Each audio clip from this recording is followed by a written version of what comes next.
Thank you. Now seems that we are in this session. Otherwise, I was thinking that post-lunch, how will we start? Because a lot of people will have the lunch. I mean, they'll be in those leisure time, we call it during the offsites and all. Thank you. So now as our topic, by the way, before starting the topic, I am Sunil Gauba. I work with Cast24 and head the real estate expansion. In expansion, we do a lot of designing, office space, then we do designing for the warehouses, retail, lot of designing we do, and the space utilization. That's my overall profile in Cast24. And as we are, I'm moderating this session towards the space and the work designed to prepare for the future challenges. As we know, space is something that everybody wants to have the best utilization. And while designing, we design for the future. While designing for the future, we do a lot of things in mind. How do we want to prepare? What utilization, compliance is a lot of things. So to open the floor with our panelists, I would request them to share their take on this session and take on this topic, that how will we prepare for the future in terms of the workplace design and the space utilization. To start with, Shailendra ji, we'll start with you. I think pretty much a personal interest also, not just by virtue of the profession, but also because I've been involved in the development planning of very large scale projects, mini townships, etc. So, and on top of that, I think if I look at that experience or professional linkage that I had, and then what the post-pandemic era has brought us to. So there are a lot of changes in terms of what the individual expectation in terms of health and well-being is. That is one side. And on the other side, that is also bringing in a lot of changes or kind of the legal changes have been happening simultaneously in terms of the building laws and permits. But outside of that, there are also a lot of voluntary standards that are coming into play. So I think that leaves a lot of thought for looking at how the future places need to be designed and what all aspects can be looked into. I'll just stay brief right now. We can continue. Tough to start a session after lunch. So thank you for bearing with us. My take on the topic one, of course, is very close to my heart, space utilization. That's how I started my journey with real estate as a function.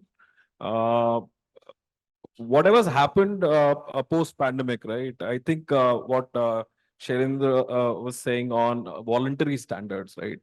There are a lot of standards that organizations keep or used to keep, whether mandated by compliances, whether mandated by their integrated health services teams, that were taken for granted, right? Pre-COVID, this was taken for granted.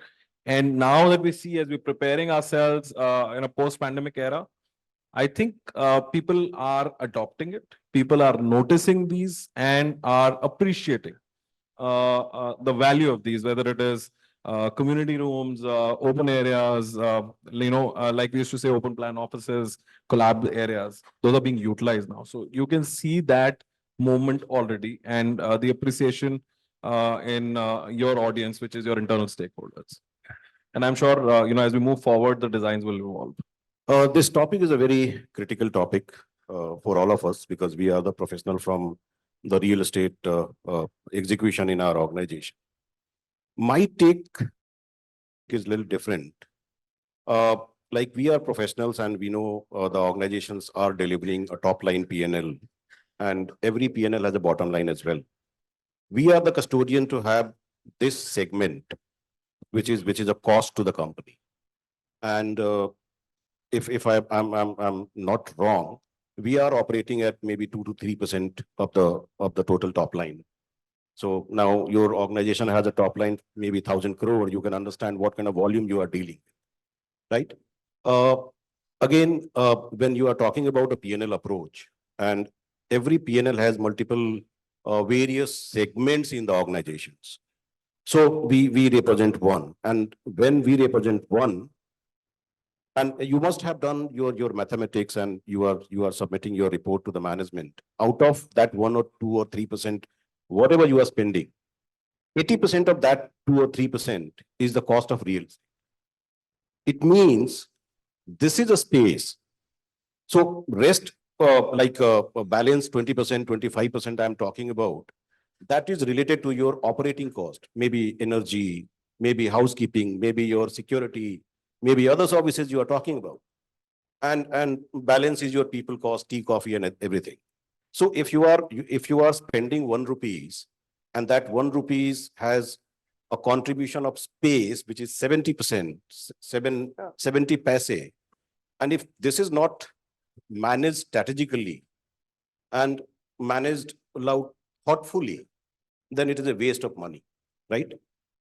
You know, real estate has a new name called workplace management, right? Workplace management, who works? The people works, right? This is office segment.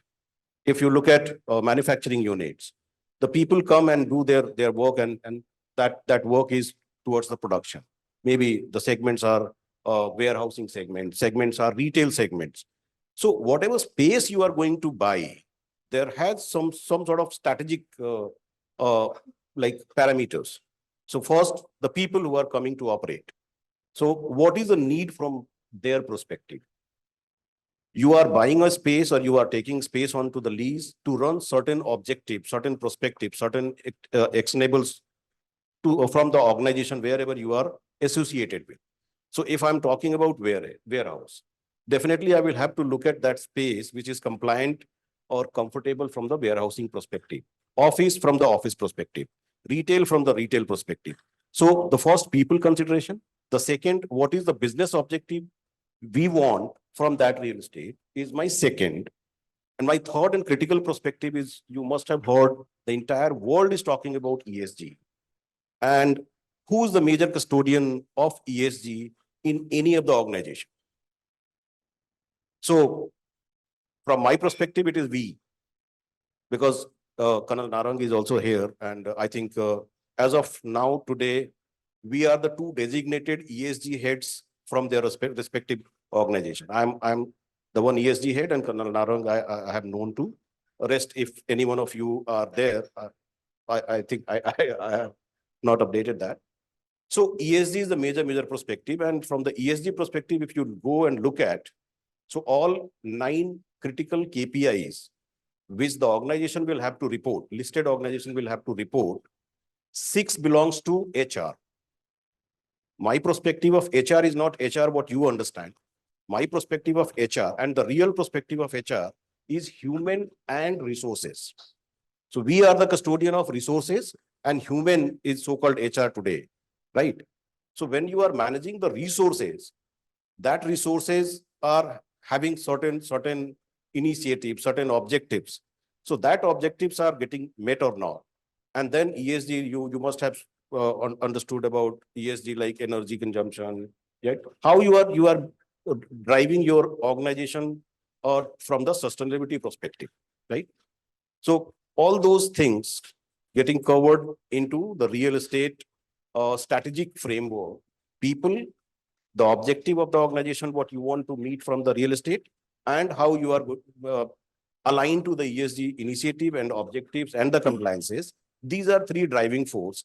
And since we are managing a big chunk of money, so whether that money is fruitful to the organization or not. So these are 3-4 factors for me to understand the real estate and how this is going to be a future a positive scenario for the organization, because everyone is there to go like to the next level. Yeah. So this is my understanding. I hope you are right.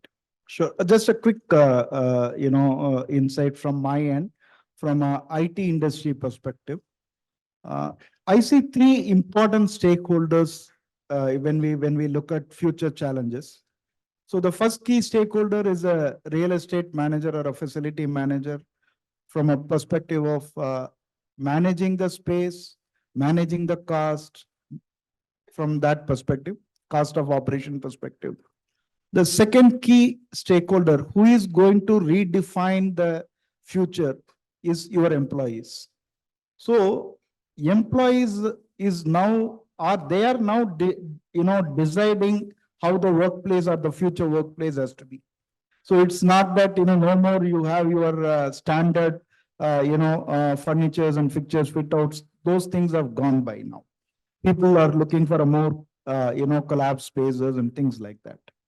The third important stakeholder in this is the business, for whom we are creating those infrastructure. One key element which will connect the people, that is the employees, the real estate or the facility managers, and then the business. And your very important fourth stakeholder is your service partners, whoever is your service partners. So one area which is going to integrate all these things is the technology platform. Technology is going to be the game changer, which also enables absolute transparency, transparency and real-time availability of data.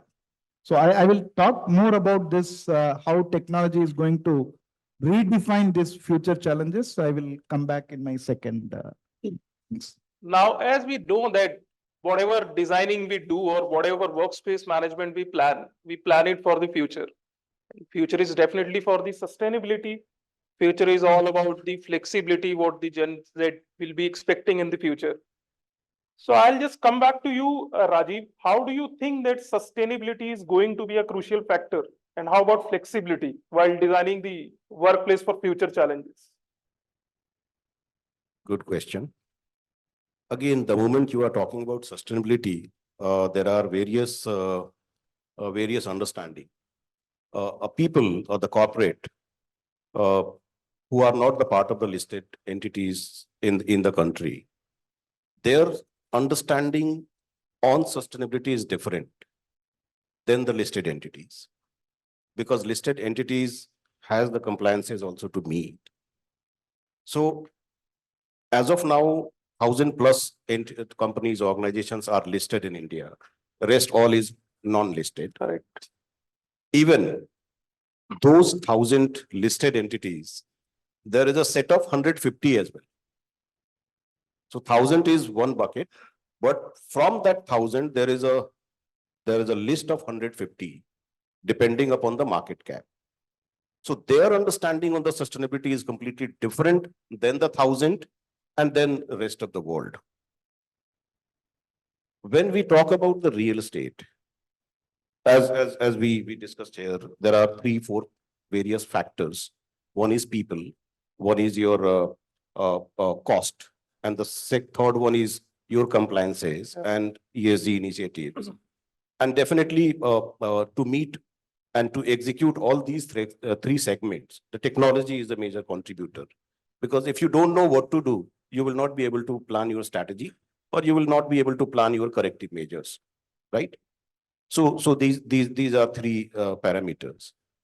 If I look at the future challenges, I think some of our friends discussed with the people challenges. Yes, people challenges are definitely here, because we are in an era which is post-pandemic.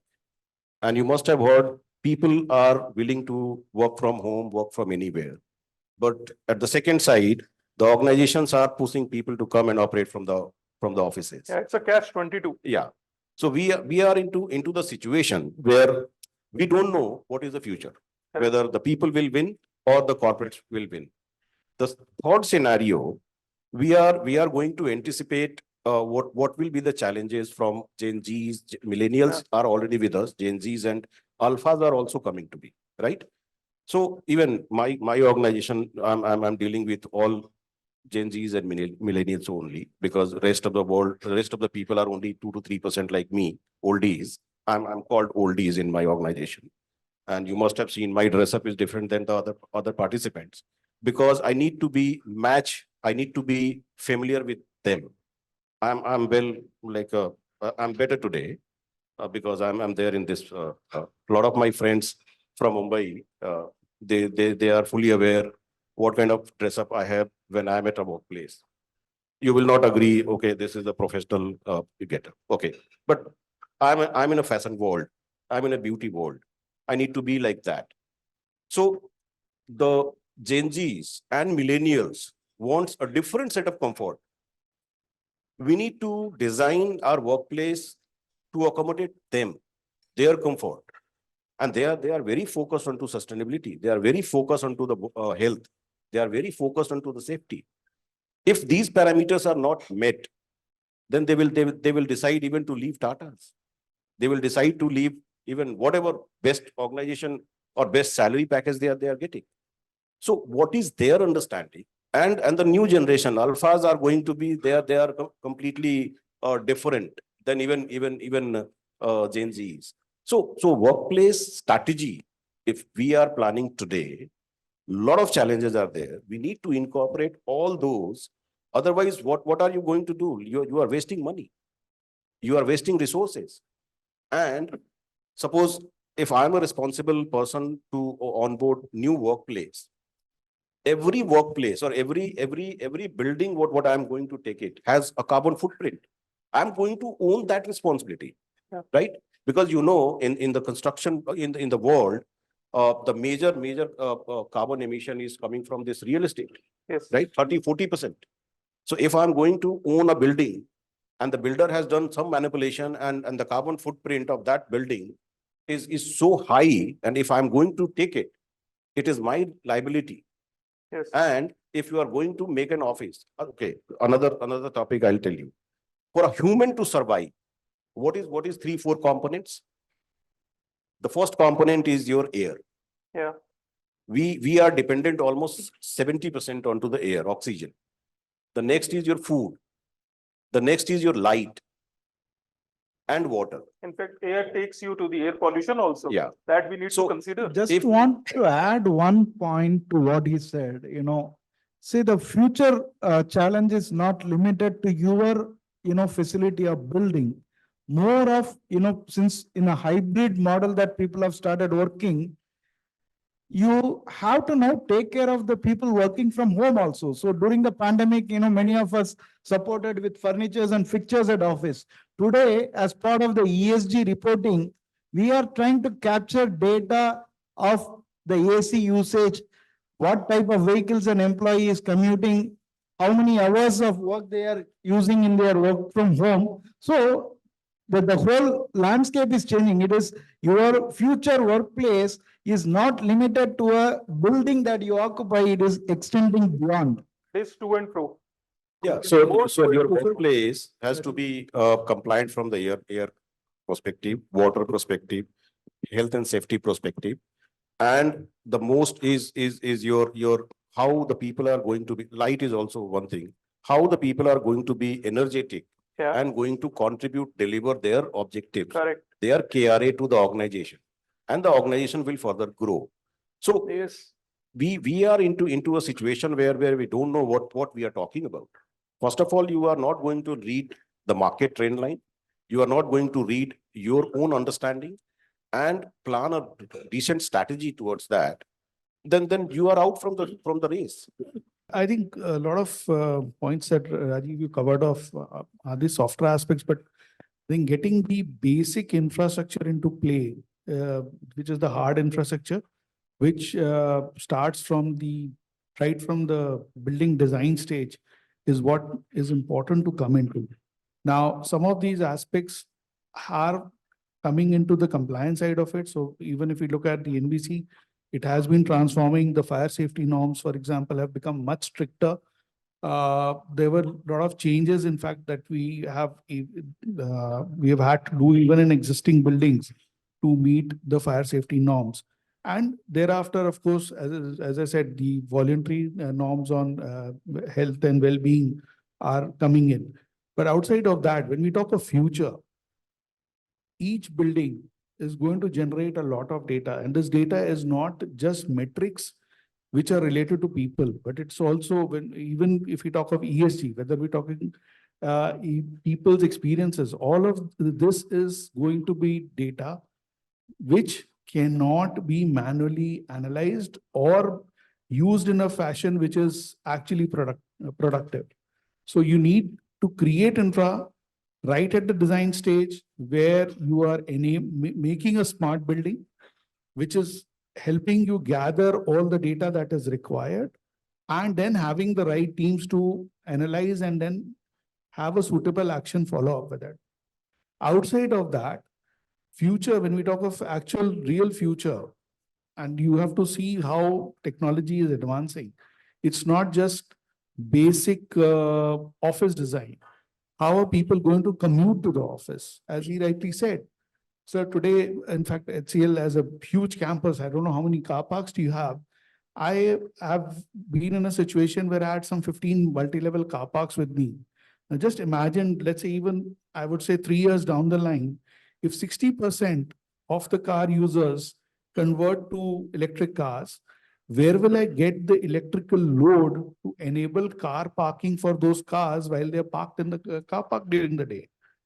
Do we have that kind of electrical infrastructure available to our campuses? Are we ready with that? Right? So in the design, we need to consider all these facts. You have to. You have now, for example, you already have cars running with ADAS, which is lane management. Are the cars in your office spaces, sorry, the roads in your office spaces, are they having lane markings to allow the ADAS to work? ADAS is not something which will work on its own unless the right markings on the road are available. So there are so many technological advances that are coming through. You may, today, a lot of two-wheelers, they're already on the battery swap mode. Correct. Right? So do you have space which is available for the battery swapping to happen? And then is it safe enough? Is it away from the workspace to avoid any fumes that are generated from battery charging entering into the workspaces? Right? So when we are talking of future, there is a lot happening and there is a lot of thought that needs to go in, and there is a lot of proactive, I would say, action that would be required over the years, and is going. The world is going to get even only more dynamic, because again, right now we're talking about electric. Hopefully, again, we don't know whether electric is the right way or hydrogen is the right way. The judgment is out as of now. So, but we'll see. But we have to keep flowing and see how our spaces will get modified. So that's how I see the changes happening. So what's your say on this, Jay? Yep. Hi. So, Sunil, and my co-panelists, I'll just step back a bit, right? I think we need to segregate what we're trying to do here, right? If it's design, I think design starts from, and I'm going to talk from an occupier standpoint, right?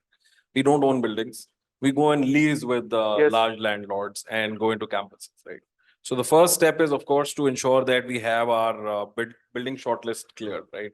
And with the add-ons of our voluntary requirements of well-being services, our voluntary and our mandated requirements of a listed entity of having ESG norms, whether it is LEED certified buildings, green power availability, connectivity via metro or public transportation, all of those norms get factored into, the first step, which is the building shortlist.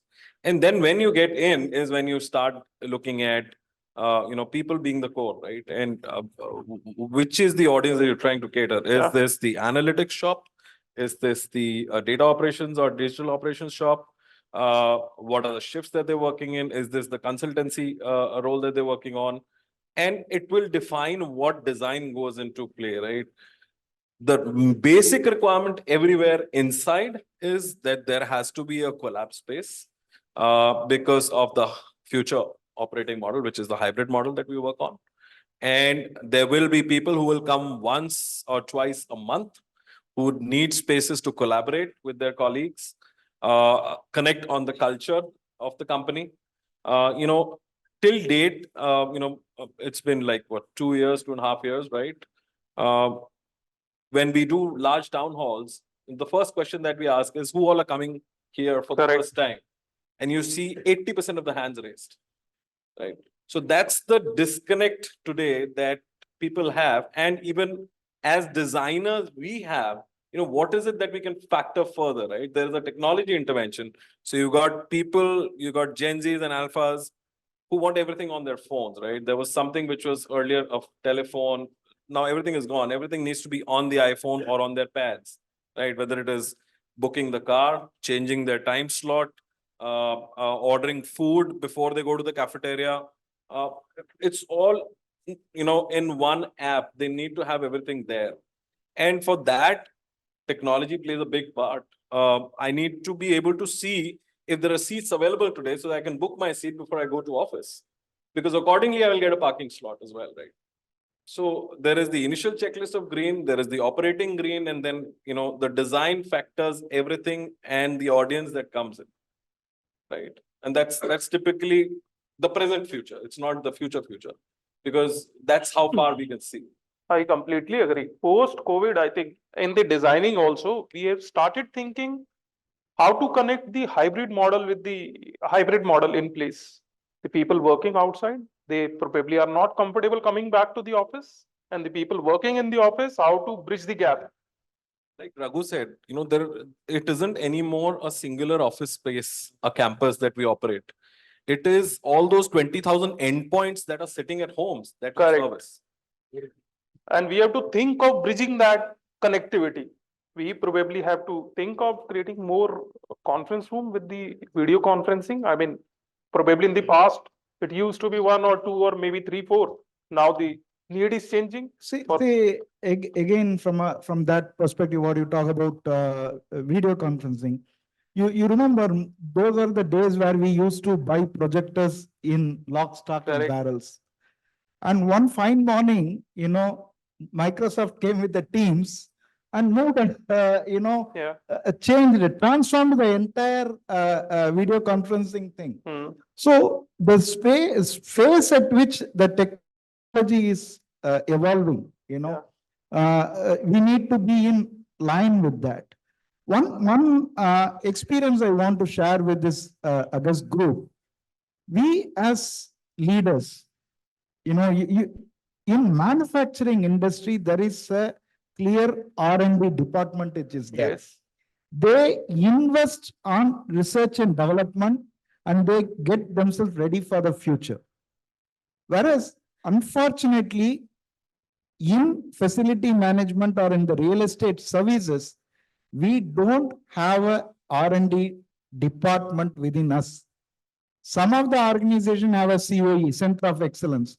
The main objective of them is to predict the future and start working for that. One experience I had on that, we created a team, we gave them a budget, and I am seeing the benefit coming out of it. We have started putting, multiple ducts. It is helping us. We moved, I went to Zoho office in Chennai. I was surprised to see fans, how in this hall you have fans. I was surprised to see fans inside the ODCs. One of the biggest challenge we in IT industry always face, especially with this hybrid model, you are not in a position to run 24/7 air conditioning or something like that. With the HVLS fans, you would have seen in many of the airports, how effective it is not only bringing down your cost, it is saving a lot of your carbon emissions. So I strongly urge, if you have to prepare for the future challenge, go and create a futuristic team who give them a budget, give them the, problem areas so that they start working for the future. And it will give you tremendous results, which I am seeing, whether it is smart AHU. See, today, everybody talked about pandemic, right? How pandemic has changed the whole thing. From a people experience perspective, the person, when he boards the cab, he is expecting his workspace in office to be available, properly sanitized, cleaning done, his food is taken care, his air conditioning is taken care, everything is taken care. But unfortunately, what is happening today, an employee, from a people experience perspective, he has a transport app separately.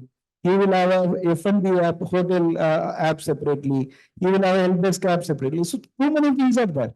Today, what employee experience perspective from a future workplace, he needs one single interface on his mobile. He is able to control, this is the time I'm going to come into office. I will have my lights on, my AC working. I will have food at this time. My calendars for my meeting rooms are assigned and, fixed. So these are my views from how technology is transforming things, and we have to be absolutely ready for that, A lovely experience that you've shared, because very recently I was interacting with a colleague from another IT tech firm. And his challenge was that while they were implementing an ERP in the organization, the CRE team had been left on their own, that you manage your stuff. The IT team doesn't have time for, data migration and all. You are insignificant. And the thing is, if you are moving on to a new platform, how will the CRE team, or whatever we may call it, we have so many terminologies today, how will you ensure cafeteria services? How will you ensure, forget cafeteria, how will you even ensure the transport application to work if your system's not going to support it? How will employees come to the office? But, putting them on a back seat. So it's very good to hear what you're saying. And totally agree with you that having things on a similar app, and as we move forward, I think there is a lot of possibility of automation of the office environment. When as people are sitting, as the occupancy is going up, your air conditioning system, for example, could be connected to occupancy sensors, and the temperature changes automatically. That can possibly bring down your hot and cold calls in an office by 70–80%. That's a huge one. Because hot and cold calls in an overall office environment anyway constitute 80%, 80–90% even of your total, complaint calls. If those come down by 80%, just imagine the impact it's having on the employee convenience.